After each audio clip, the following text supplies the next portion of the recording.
بسم اللہ الرحمن الرحیم۔ وتر کی تیسری رکعت میں سورت پڑھنے کے بعد درود شریف پڑھ سکتے ہیں؟ جی پڑھ سکتے ہیں۔ وتر کی تیسری رکعت میں جب بھی کوئی دعا پڑھی جائے نا تو دعا کا موقع ہے وہ، تو اس میں بہتر ہے اللہم انا نستعینک ونستغفرک یہ دعا پڑھ لیں۔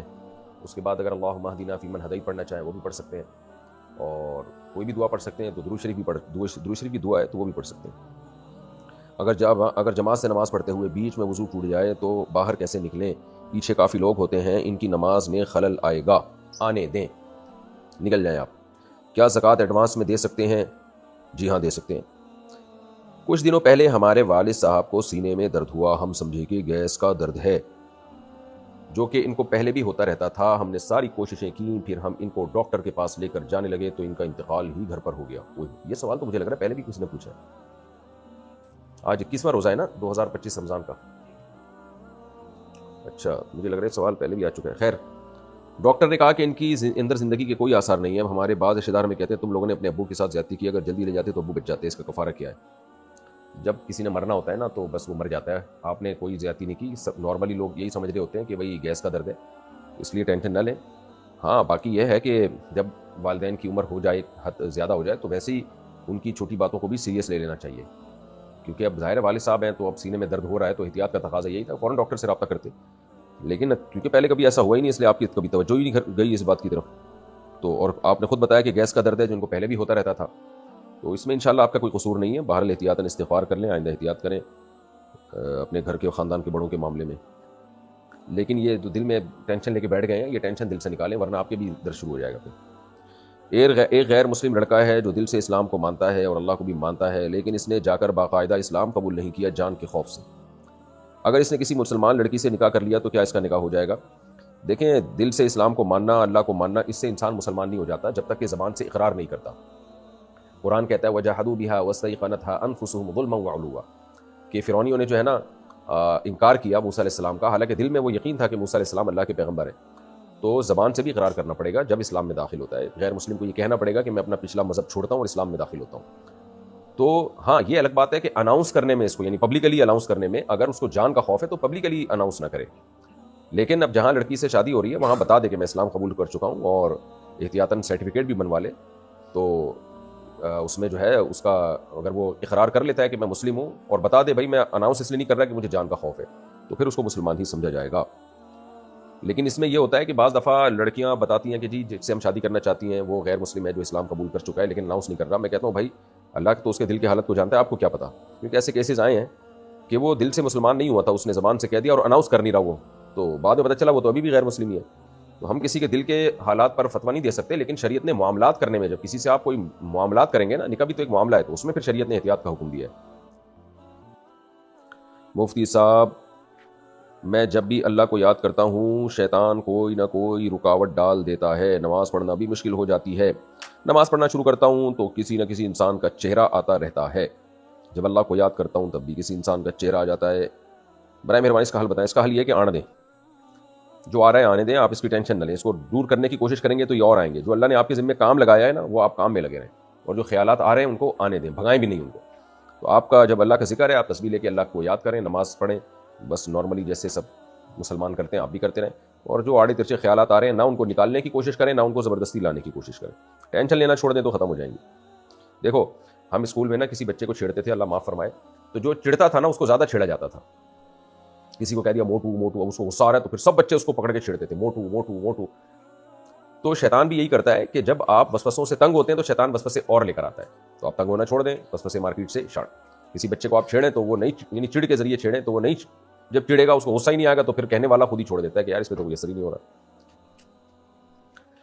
محمد تسلیم اختر انڈیا سے، شریعت میں بیوی کو بھائی کس بات پر مارنے کی اجازت ہے اور کہاں پر اور کتنا؟ ان کو پوری جگہ بتاؤں میں، کس جگہ پر کتنے کلومیٹر فی گھنٹہ کی سپیڈ سے آپ نے تھپڑ لگانا ہے اور کس بات پہ لگانا ہے؟ میرے بھائی ایسے سوال اوپنلی نہیں پوچھے جاتے، مارنا بیوی کو اچھی بات نہیں ہے، اور میں اگر اس طرح کے مارنے کے طریقے بتانا شروع کر دوں تو لوگ تو جری ہو جائیں گے، ظلم کرنا شروع کر دیں گے۔ ہماری سوسائٹی میں خاص طور پر جو ان پڑھ علاقے ہیں ان میں تو عورتوں پہ ظلم ہوتا ہے، تو اللہ نے اجازت دی ہے چند شرطوں کے ساتھ، تو اور ترغیب نہیں دی ہے، اور یہ حکم ہے کہ بے تحاشا نہیں مار سکتے آپ، تو اس طرح کی کچھ شریعت نے پابندیاں لگائی ہیں، اور لیکن ترغیب نہیں دی ہے، بہت شدید مجبوری میں اجازت دی ہے، کیونکہ مرد گھر کا سربراہ ہے، باقی نبی صلی اللہ علیہ وسلم نے اپنی ازواج میں کبھی کسی پہ ہاتھ نہیں اٹھایا، تو اس لیے اس سے ایوائڈ کریں۔ ایک آدمی دبئی میں ہے، اس کی شادی کو 15-16 سال ہو گئے ہیں، اس کے 3-4 بچے بھی ہیں۔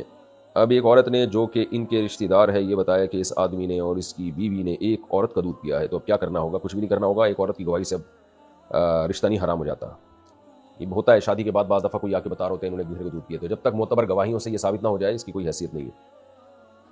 قاری صاحب کا بچوں کو مارنا جائز ہے یا نہیں؟ قاری صاحب کا بچوں کو ہاتھ لگانا اس زمانے میں جائز نہیں ہے، مارنا تو بہت دور کی بات ہے۔ مجھے لگ رہا ہے یہ سوال پہلے ہو چکے ہیں، خیر پڑھ لیتے ہیں۔ جعفر اقبال ہنگو سے پیسے جمع کر کے کرکٹ ٹورنامنٹ کرنا کیسا ہے؟ آج کل اس میں جوا ہوتا ہے، سب ٹیمیں پیسے جمع کرتی ہیں، جو ٹیم جیت جاتی ہے اس کو دے دیتے ہیں، جو ہار جاتی ہے اس کے پیسے ضائع ہو جاتے ہیں، تو یہ جوا ہے۔ سمیر شیخ انڈیا سے، اگر کوئی شخص کسی لڑکی سے بہت عشق کرتا ہو اور وہ نیت کرے کہ جنت میں اسے اللہ سے مانگوں گا، لیکن حدیث میں آتا ہے کہ جو شخص جس کی بیوی ہوگی اسے وہی ملے گی، تو اب اس بیچارے کا کیا ہوگا؟ یہ بیچارہ میں نے خود بڑھا دیا، انہوں نے نہیں پوچھا تھا۔ یہ جنت میں نہیں جائے گا جب ایسی حرکتیں ہوں گی، اس کی ایسی سوچ ہوگی، تو جہنم میں جائے، وہاں ایک دوسرے کی بیویوں پہ عاشق ہو جائے۔ بھائی بات یہ ہے کہ جب آپ کو کسی لڑکی سے عشق تھا اور وہ کسی کی بیوی بن گئی ہے تو چھوڑ دیں اس کا خیال، مانگنا چھوڑ دیں اس کو، بس بھول جائیں اس کو، دماغ سے نکال دیں، تب جنت میں جائیں گے، ورنہ جنت میں جانا آپ کا مسئلہ بن جائے گا۔ باقی جنت میں جانے کے بعد آپ کو اللہ آپ کی ہر چاہت پوری کر دے گا، وہ نہیں ملے گی تو اس سے اچھی کوئی دوسری اللہ دلا دے گا آپ کو۔ تو ضروری تو نہیں ہے کہ سارا حسن اسے ایک اکیلی پہ ہی نازل ہو رہا ہو، اور دل بھی تو اللہ کے ہاتھ میں ہے نا۔ جنت میں اللہ آپ کے دل سے اس کا عشق نکال کے کسی اور کا عشق ڈال دے گا، وہ آپ کو آپ کی معشوقہ وہاں مل جائے گی، تو جنت میں اچھا ہی ہوگا جو بھی ہوگا، لیکن یہ نہیں کریں کہ کسی اور کی بیوی مانگ رہے ہیں آپ۔ میں دہلی سے پاکستان آ رہا تھا تو سفر میں ایک دن کا روزہ نہیں رکھا، لیکن پاکستان میں عید، دبئی میں عید کے ایک دن بعد آئی، اس لیے میرے 30 روزے پورے ہو گئے۔ تو اب میں اس روزے کی قضا رکھوں گا؟ جی رکھیں گے، کیونکہ جب آپ چلے تھے راستے میں بھی صبح صادق ہوئی ہے تو وہ روزہ آپ پر لازم ہو گیا۔ اکیلے میں ایک دوسرے سے ایجاب و قبول کر لیا تو نکاح ہو جائے گا؟ نہیں۔ جعفر اقبال ہنگو سے، ایسی مووی دیکھنا جس میں صرف کامیڈی ہو، بے حیائی نہ ہو، تو کیا یہ جائز ہے؟ بالکل بھی بے حیائی اگر نہیں ہے تو جائز ہے، لیکن بہتر نہیں ہے، ٹائم ویسٹنگ ہے، بہرحال جائز ہے۔ اگر بھابھی دیور سے پردہ نہ کریں تو کیا یہ گناہ کبیرہ میں آئے گا؟ دیکھیں بالکل گناہ کبیرہ میں آئے گا، کیونکہ پردہ نہ کرنا ایک دفعہ تو نہیں ہوتا نا، وہ تو کنٹینیو یہ ہوتا ہے کہ پھر پردہ جو کرتی ہیں وہ کرتی ہیں، جو نہیں کرتی ہیں وہ نہیں کرتی۔ تو صغیرہ گناہ بھی اصرار سے بار بار کرنے سے کبیرہ بن جاتا ہے، تو اس لیے بھابھی پر دیور سے پردہ کرنا لازم ہے، اگر وہ نہیں کرتی تو یہ کبیرہ میں ہی آئے گا۔ کیا یہود و نصارہ جس کمیٹی کے مالک ہیں ان میں کام کیا جا سکتا ہے؟ جس کمپنی کے مالک ہیں اس میں کام کیا جا سکتا ہے؟ جی کیا جا سکتا ہے۔ یہ سوال نہیں لگ رہے مجھے۔ کمیشن بیسڈ سیلری لینا جائز ہے؟ کمیشن بیسڈ سیلری کا کیا مطلب ہے؟ کمیشن بیسڈ سیلری تو یعنی آپ نے کوئی کام کیا تو آپ کو اس کا ایک کمیشن مل رہا ہے، تو جائز ہے یہ؟ آپ کی کیا مراد ہے؟ مجھے سوال دوبارہ آپ بھیجیں ایکسپلین کر کے۔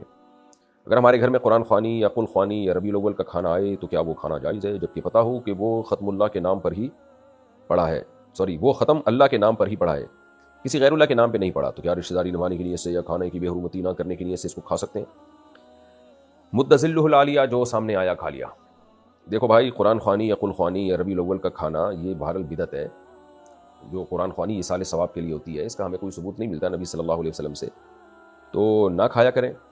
لیکن بہرحال جب گھر میں آ گیا ہے، آپ اس قرآن خوانی میں شرکت تو نہیں کی نا آپ نے، جب کھانا گھر میں آ گیا ہے تو آپ رشتہ داروں کو بتا دیں کہ یہ عمل ٹھیک نہیں ہے آپ کا، یہ جو آپ بدعتیں کر رہے ہیں یہ عمل ٹھیک نہیں ہے، کیونکہ آپ نے کھانا لے کے کھا لیا نا، اس سے ان کی بدعت کی تائید ہوگی، وہ کہیں گے لو بھائی ٹھیک نہیں ہے اور کھا رہے ہیں، تو آپ ان کو بتا دیں کہ یہ عمل آپ کا ٹھیک نہیں ہے۔ پھر وہ کھانا چونکہ بذات خود حرام نہیں ہے، کیونکہ اس پہ غیر اللہ کا نام نہیں لیا گیا، تو پھر اس کو ضائع کرنے سے بہتر ہے کھا لیں، لیکن ان کو یہ ایک دفعہ بتا ضرور دیں کہ بھائی یہ ٹھیک نہیں ہے، تاکہ ان کو آپ کے عمل سے یہ احساس، یہ خیال نہ ہو کہ یہ لوگ اس کو جائز سمجھتے ہیں۔ کیا جب بچے قرآن پاک کو پورا کر لیتے ہیں تو ان کی آمین کرنا جائز ہے؟ جائز ہے، بچوں کی حوصلہ افزائی ہوتی ہے اس سے کہ بھئی بچوں نے قرآن ختم کیا ہے تو ایک دعوت کرتے ہیں، یہ حوصلہ افزائی کے لیے جائز ہے۔ کیا 786 کا مطلب بسم اللہ ہوتا ہے؟ علم اعداد بھی کسی بات کو، کلام کو لکھنے کا ایک طریقہ ہے، تو 786 کا مطلب بسم اللہ ہی ہوتا ہے، لیکن یہ سنت کے خلاف ہے۔ سنت یہی ہے کہ بسم اللہ کو پورا بسم اللہ کی صورت میں لکھا جائے، یعنی جو عربی رسم الخط ہے اس میں لکھا جائے۔ کیا تہجد کی نماز حضور صلی اللہ علیہ وسلم پر فرض تھی؟ بہت سے علماء اس کے قائل ہیں کہ تہجد کی نماز نبی صلی اللہ علیہ وسلم پر فرض تھی، واللہ اعلم۔ اگر بیوی نیک ہو اور شوہر اس کے ساتھ بے جا زیادتی کرے، اس کو آرام بھی نہ کرنے دے اور گھر کے کاموں میں اس کو بالکل اہمیت نہ دے اور اپنی بیوی کو بالکل ویلیو نہ دے، اور جب وہ بیمار ہو تب بھی اس کے آرام میں خلل پیدا کرے، تو اس کی اولاد کو کیا کرنا چاہیے؟ کیا اپنی ماں کے لیے سٹینڈ لینا چاہیے؟ محبت سے باپ کو سمجھانا چاہیے، ابو آپ تھوڑا سا خیال کریں، بلکہ خود نہ سمجھائیں، کسی کے ذریعے سمجھوائیں۔ بیٹے جب باپ کو سمجھاتے ہیں تو باپ میں الٹا اور زیادہ وہ جو ہے نا منفی جذبات پیدا ہونا شروع ہو جاتے ہیں کہ یہ کون ہوتے ہیں مجھے سمجھانے والے. تو ہونا یہ چاہیے. ایک تو بڑا مسئلہ آج کل ہماری سوسائٹی میں یہ ہے, ماں باپ نے جو بچے پیدا کرنا چھوڑ دیے نا, اس کا بڑا نقصان ہے کہ شادی کے بعد لڑکی پہ جب ظلم ہوتا ہے نا, تو کوئی سالے والے ہوتے ہی نہیں ہیں اتنے کہ وہ بہنوئی کو ظلم سے روکیں. ایک آدھ بچہ ہوتا ہے. آپ کل ہی ایک خاتون آئی ہے میرے پاس, بیچاری پہ ظلم ہوا, طلاق ہو گئی 3-4 بچوں کے ساتھ. میں نے کہا, اب وہ کہہ رہی نا میرا شوہر جو طلاق دینے والا شوہر ہے میرے بچوں کا خرچہ بھی نہیں دے رہا, کورٹ کے دھکے نہیں کھا سکتی میں, وجہ اس کی یہ کہ میں نے کہا آپ اپنے خاندان کے افراد کو ڈالیں, تو میرے خاندان ہی نہیں ہے, ابا بوڑھے ہو گئے ہیں اور بھائی ہے نہیں کوئی. تو یہ پھر بچیوں کے ساتھ یہ ہوتا ہے حساب کتاب. تو اس لیے بھائی اپنی بچیوں کو بھائی دیں, اپنے بھائیوں کو, اپنے بیٹوں کو بہنیں دیں, خاندان دیں. یہ 2 بچوں کے بعد کوئی پیچھے کھڑا نہیں ہوتا کہ وہ اس کے حقوق کی آواز اٹھائے. خاندان میں اللہ نے انسان کو پیدا کیا ہے کہ جب خاندان کے کسی فرد, خاندان والے آپس میں جتنا بھی لڑیں, لیکن جب اپنے کسی فرد پہ ظلم ہوتا ہے تو کھڑے بھی یہی ہوتے ہیں پھر مقابلہ کرنے کے لیے. تو یہ بھی بڑا مسئلہ ہے کہ اب بیٹے باپ سے کیسے لڑیں گے بھائی. لڑے گا تو وہ نا جو, ہاں اگر بیٹے سمجھدار ہیں تو محبت سے ان کو وہ باپ کو سمجھا سکتے ہیں, لیکن میں یہ بتا رہا ہوں کہ سمجھائیں گے تو ہوتا یہ ہے کہ باپ میں الٹے منفی جذبات پیدا ہونا شروع ہو جاتے ہیں کہ میری اولاد مجھے سمجھا رہی ہے. تو اللہ ہدایت دے, ہم یہی دعا کرتے ہیں. اور اپنے جو آپ جو ہے نا خاتون جس کے ساتھ یہ ظلم ہو رہا ہے وہ اپنے بھائیوں کو بتائے, اپنے والد کو بتائے. پہلے تو شوہر کو آرام سے سمجھائے بھائی کیا ہو گیا. تبلیغ میں وقت لگوائیں, تبلیغ میں بھی بہت سے لوگوں کے اخلاق بہت اچھے ہو جاتے ہیں, ہم نے دیکھا ہے. اگر منہ میں نسوار ہو تو ذکر کر سکتے ہیں, بالکل کر سکتے ہیں. اگر شوہر زنا کرتا ہو تو اس کے ساتھ رہنا جائز ہے. عورت اپنی مجبوری دیکھے کہ اس سے علیحدگی لے کے جائے گی کہاں. اچھے شوہر مارکیٹ میں ویسے ہی کم اویلیبل ہیں آج کل, اور پھر رشتہ اس سے کوئی اچھا آدمی کرے گا کہ نہیں کرے گا. تو اس لیے جائز ہے, لیکن بہرحال یہ بڑی تکلیف دہ بات ہے عورت کے لیے. کیا ذکر کے لیے وضو کرنا ضروری ہے؟ نہیں. یوٹیوب سے کمائی کھانا جائز ہے یا نہیں, اس پہ میں 20 دفعہ کلپ ریکارڈ کروا چکا ہوں. جائز ہے, لیکن کچھ رقم آپ صدقہ کر دیں, چند فیصد. فجر کی اذان سے کتنی دیر پہلے تک تہجد پڑھ سکتے ہیں؟ تہجد کا تعلق اذان سے نہیں ہے, صبح صادق سے. صبح صادق سے پہلے آپ تہجد پڑھ سکتے ہیں, صبح صادق کے بعد نہیں پڑھ سکتے. اذان اگر ٹائم پہ ہوتی ہے, صبح صادق پہ ہوتی ہے, تو پھر اذان سے پہلے پڑھ لیں. اذان ہی لیٹ ہو رہی ہے تو پھر صبح صادق کا ٹائم دیکھا جائے گا. محمد دانش سہارنپور سے, ماں باپ بد دعا دینے کے بعد توبہ کر لیں تو کیا ان کی بد دعا قبول ہوگی؟ اللہ سے امید کی جا سکتی ہے کہ انشاءاللہ قبول نہیں ہوگی وہ بد دعا اگر انہوں نے توبہ کر لی ہے. باقی یہ بہت برا عمل ہے ماں باپ کا اولاد کے لیے بد دعا کرنا. اگر کوئی لڑکا ہندو ہو اور ہم اسے پسند کرتے ہوں اور اس کے لیے دعا کریں یا اللہ یہ مسلمان ہو جائے, کیا یہ دعا کرنا جائز ہے؟ بالکل جائز نہیں ہے, کیونکہ آپ اس کے اسلام کی دعا اپنی پسندیدگی کی وجہ سے کر رہی ہیں. یہ جائز اس لیے نہیں کہ کسی کی ہدایت کی دعا, اس کسی غیر محرم کے بارے میں اتنا فری ہونا اس سے اور اس کی لیے دعائیں مانگنا, اس سے فساد کا اندیشہ ہے. ویسے تو کسی کے لیے بھی دعا مانگی, یہ بھی دعا مانگی جا سکتی ہے اللہ میری اس سے شادی کرا دے, اس دعا میں کوئی حرج نہیں ہے. لیکن نوعمر جوان لڑکیوں کا کسی شخص کو ذہن میں رکھ کر اتنا زیادہ اس کو, اور خاص طور پہ وہ غیر مسلم ہے, یہ غیرت اور حمیت کے بھی خلاف ہے اور فتنوں میں پڑنے کا اندیشہ ہے. آپ اس کا خیال دل سے نکال دیں. بس آپ جنرلی دعا مانگا کریں, اللہ جتنے بھی غیر مسلم ہیں سب کو ہدایت دے. اسپیسیفک اس کا نہ بولیں کہ اللہ جتنے بھی غیر مسلم ہیں بشمول مائیکل کے اللہ سب کو ہدایت دے, یہ نہ کیا کریں آپ. تو اللہ نے جس کو ہدایت دینی ہوگی دے دے گا, آپ اس کا دماغ سے تصور نکال دیں. ہماری تھوڑے دن پہلے کسی سے لڑائی ہو گئی تھی, پھر ہم نے اس سے اپنا دل صاف کر لیا, لیکن ہماری بات چیت نہیں ہوئی. لڑائی سے پہلے کبھی کبھار بات چیت ہو جایا کرتی تھی. اچھی رپورٹ پیش کی آپ نے ماشاءاللہ. کیا یہ قطع تعلق میں آئے گا؟ بات چیت جھجک کی وجہ سے نہیں ہوتی. کون تھا وہ جس سے لڑائی ہوئی تھی؟ آپ نے کوئی ڈیٹیل ہی نہیں بتائی ہے. اگر کوئی قریبی رشتہ تھا تو منا لینا چاہیے. بعض دفعہ یہ ہوتا ہے کہ قریبی رشتے کو فوراً منانے میں زیادہ لڑائی کا اندیشہ ہوتا ہے, تو تھوڑا ٹائم گزرنے دیں. لیکن اگر کوئی اجنبی ہے تو بس سلام دعا رکھیں, باقی زیادہ فری ہونے کی ضرورت نہیں ہے. اور اگر اسی دوران دوستی ہو جائے تو ٹھیک ہے. بھائی یہ کیسے سوال ہیں. باپ اپنی بیٹی کو کتنی عمر تک محبت کے ساتھ چھو سکتا ہے؟ دیکھیں, جب چھوٹی بچی ہو تو پھر تو کوئی حرج نہیں ہے. جب بچی تھوڑی بالغ کے ہونے کے قریب ہو جائے تو پھر حیا کے خلاف ہے یہ کہ اس کے گالوں پہ چومنا, یہ حیا کے خلاف ہے. باقی باپ کی نیت بری نہیں ہوتی, باپ کے لیے بیٹی کا رشتہ سب سے مقدس ہوتا ہے. تو بیٹی کے سر پہ ہاتھ رکھنا چاہیے, ماتھے کو چوم لینا چاہیے, بس اتنا کرنا چاہیے. عمر حذیفہ جھنگ, کیا ہم بغیر میوزک کے گانے سن سکتے ہیں؟ صرف گانے کی آواز ہو, میوزک نہ ہو, نہیں سن سکتے. یہ چیزیں انسان کو گناہوں کی طرف لے کے جاتی ہیں. ساجد اتر پردیش سے, اذان کے وقت کیا سلام کا جواب دے سکتے ہیں اور اذان کے وقت سلام کر سکتے ہیں؟ دے سکتے ہیں جواب, سلام بھی کر سکتے ہیں. اگر کوئی کاروبار پارٹنرشپ پر شروع کیا ہو اور بعد میں اس کو الگ کر لیں تو کیا یہ جائز ہے؟ جائز ہے بھائی, پارٹنرشپ تھی, جب چاہیں توڑ دیں اگر کوئی معاہدہ نہیں ہو آپ کا. مسجد بناتے وقت کیا مسجد کی بیسمنٹ کو پارکنگ کے لیے چھوڑ سکتے ہیں؟ پہلے سے نیت کرنی پڑے گی پھر چھوڑ سکتے ہیں. یعنی جگہ جب خریدی ہے اور مسجد کے لیے وقف کرنے جا رہے ہیں تو وقف کرنے سے پہلے یہ سوچ لیں کہ بھائی یہ اوپر کا ایریا مسجد کا ہے, نیچے کا ایریا مسجد کے کاموں کے لیے ہے, یعنی پارکنگ کے لیے. مسجد یعنی نماز کے لیے ہوگا نہیں ہوگا وہ. کیا اذان سے پہلے نماز پڑھ سکتے ہیں؟ اگر وقت داخل ہو گیا تو پڑھ سکتے ہیں, لیکن جماعت سے نماز پڑھنا شریعت میں لازم ہے, بلا عذر جماعت چھوڑنا جائز نہیں ہے. میں نے غلطی سے پرساد کھا لیا، کیا کروں؟ یہ پرساد ہوتا کیا ہے؟ بہت زیادہ میں سن رہا ہوں، کیونکہ میں وہ مندر میں گیا تھا نا، بلوچستان میں ولاگ بنایا تھا، تو وہاں وہ کسی ہندو نے میرے اکرام میں کچھ لا کے رکھا، وہ تو ویسے ہی اکرام کیا کہ بھائی بندہ آیا مہمان کے طور پر، تو میں نے وہ کھا لیا، تو اب اتنے کمنٹس کے مفتی صاحب پرساد کھا رہے ہیں، میں تو مٹھائی کھا رہا تھا بھائی، پرساد تو نہیں کھا رہا تھا، تو وہ مٹھائی تھی اور کچھ اس میں وہ جو چائے کے ساتھ کچھ ہوتا ہے لوازمات جو بھی کسی مہمان کے اکرام میں کیا جاتا ہے، تو بہرحال کوئی مگر مذہبی چیز ہے تو پھر جائز نہیں ہے، کوئی ان کے مذہب کا حصہ ہے ایسی چیز ہے تو پھر جائز نہیں ہے، پھر نہیں کھائیں۔ کیا شرمگاہ کو ہاتھ لگانے سے وضو ٹوٹ جاتا ہے؟ نہیں ٹوٹتا۔ میرے گھر پر بالکنی میں گھر پر بالکنی میں الو آ کر چیختا ہے، اور اس وقت بالکنی میں بلی بھی تھی، اف اف توبہ، اس سے کچھ ہوتا تو نہیں ہے؟ الو آ کے چیختا ہے بھائی ان کی بالکنی میں، ماشاء اللہ، اور بالکنی میں بلی بھی تھی، تو یہ کیا مطلب؟ بلی کے ہونے سے آپ کو اعتراض ہو رہا ہے یا الو کے چیخنے سے آپ کو اعتراض ہو رہا ہے کہ الو کیوں چیخا ہے، یا ایسے ٹائم پہ کیوں چیخا کہ بالکنی میں بلی بھی ہے؟ تو الو کو اس سے کیا غرض کہ بالکنی میں کون ہے؟ تو کچھ نہیں ہوتا اس سے۔ مفتی صاحب زلفیں رکھنا کیسا ہے؟ جائز ہے۔ انصاف حاصل کرنے کے لیے لڑائی کرنا کیسا ہے؟ جائز ہے، اپنا حق وصول کرنے کے لیے جو جائز حق ہے، لیکن کس سے لڑائی کر رہے ہیں پہلے یہ دیکھا جائے گا۔ ابا سے لڑ رہے ہیں، اماں سے لڑ رہے ہیں، تو ہر ایک کا شریعت میں احترام ہے، تو ایسا نہیں ہے۔ ہاں یہ ضرور ہے کہ قتل کرنا بہرحال جائز نہیں ہے کسی کو، یہ بھی ذہن میں رکھیں، تو ویسے پھڈا کر کے اپنی رقم نکلوانا یہ تو جائز ہے، اس کے بغیر نکلتی بھی نہیں ہے۔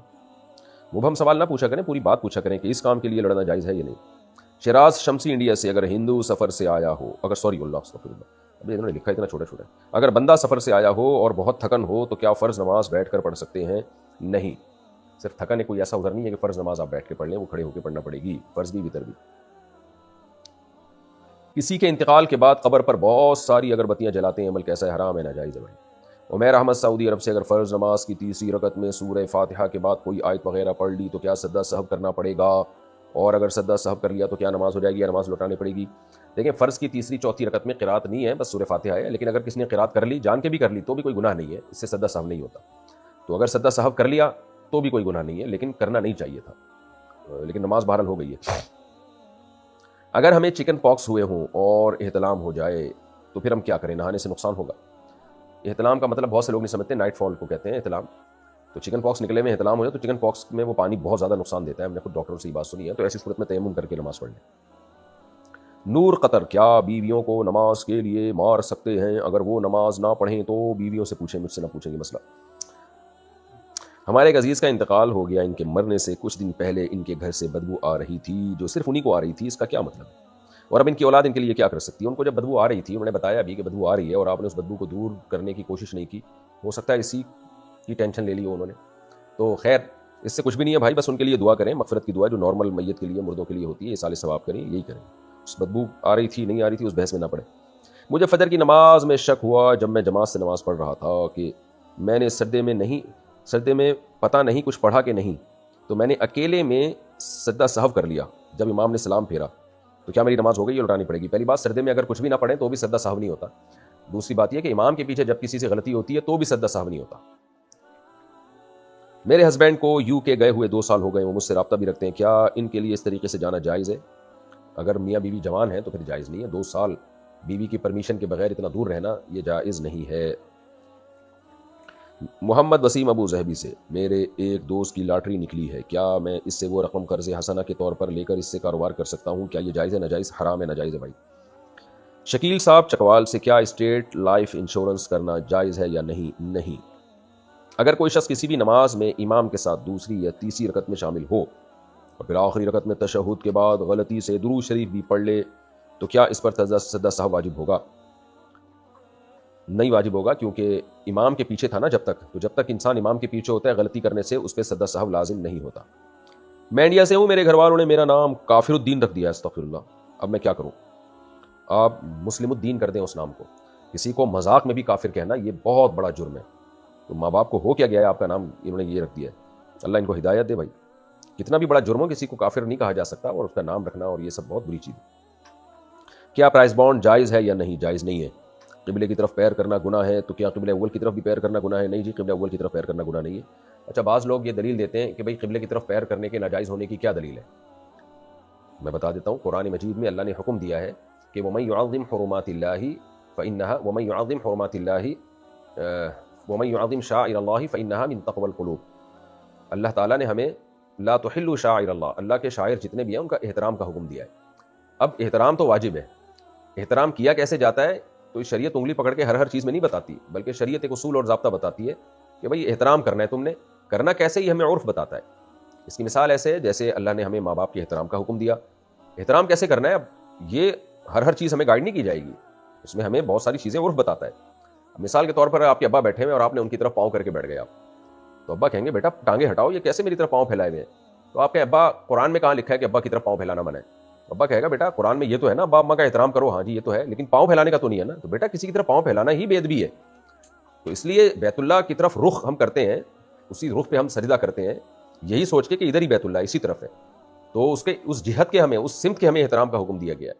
تو اس لیے بیت اللہ کی طرف پاؤں پھیلانا جائز نہیں ہے۔ جو یہ کہے کہ جائز ہے اس سے دلیل پوچھیں کہ کہاں لکھا ہے حدیث میں کہ بیت اللہ کی طرف پاؤں پھیلانا جائز ہے۔ یہاں پر بعض لوگ ایک دلیل یہ دیتے ہیں کہ نبی صلی اللہ علیہ وسلم نے بیت اللہ کی طرف پشت کر کے اپنی نشست رکھی تھی، جس میں آپ بیت اللہ کی طرف پشت کر کے بیٹھتے تھے۔ تو بھائی پشت کرنا ہے نا، پشت کرنا تو جائز ہے اور ضرورت بھی ہے، کیونکہ پشت کرنے کو ہی حرام ناجائز قرار دے دیں پھر تو زندگی گزارنا ناممکن ہو جائے گا، مشکل ہو جائے گا۔ بیت اللہ میں ہم نے بہت سے لوگ دیکھے ہیں ایسے الٹے پاؤں واپس آ رہے ہوتے ہیں، پیچھے کھمبے سے ٹکراؤ گے بھائی، کسی چیز سے، بندوں سے ٹکراؤ گے، گرو گے، تو وہ تو ناممکن ہے۔